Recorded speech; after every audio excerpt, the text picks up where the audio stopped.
ভাবা যায় আজ থেকে ৩০০ বছর পূর্বে ভারত উপমহাদেশে স্বামী মারা গেলে একই চিতায় জীবন্ত স্ত্রীকে পুড়িয়ে মারা হতো। হ্যাঁ, আমি কোনো পরকাহিনী বলছি না, এটি তৎকালীন হিন্দু সমাজ অর্থাৎ ৩০০ বছর পূর্বে হিন্দু সমাজের তৎকালীন একটি প্রথা ছিল, যার নাম ছিল সতীদাহ প্রথা।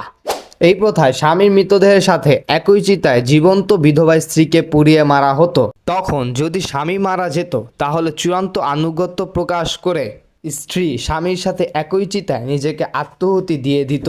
তখন এই প্রথাটি বাংলাদেশেও বিরাজিত ছিল।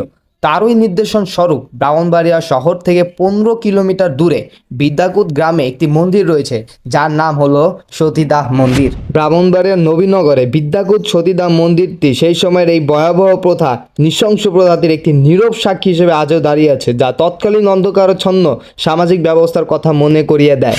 কিন্তু কালক্রমে এটি হিন্দু সমাজের ধর্মীয় বাধ্যবাধকতার রূপ নেয়। তখন 1829 সালে সমাজ সংস্কারক রাজা রামমোহন রায়ের উদ্যোগে ভারতের তখনকার governor general Lord William Bentinck আইন পাশ করে এই জঘন্য ও নিষ্ঠুর প্রথাটিকে উচ্ছেদ করেন। সমাজবিজ্ঞানীদের মতে তখন যদি রাজা রামমোহন রায় এই প্রথাটিকে উচ্ছেদ না করতে, তাহলে আধুনিক যুগে সমাজ ব্যবস্থা এবং নারী অধিকারের চিত্র ভয়াবহ হতে পারত। জনসংখ্যার উপর প্রভাব ও নারীর সামাজিক অবস্থার অবনতি ঘটত।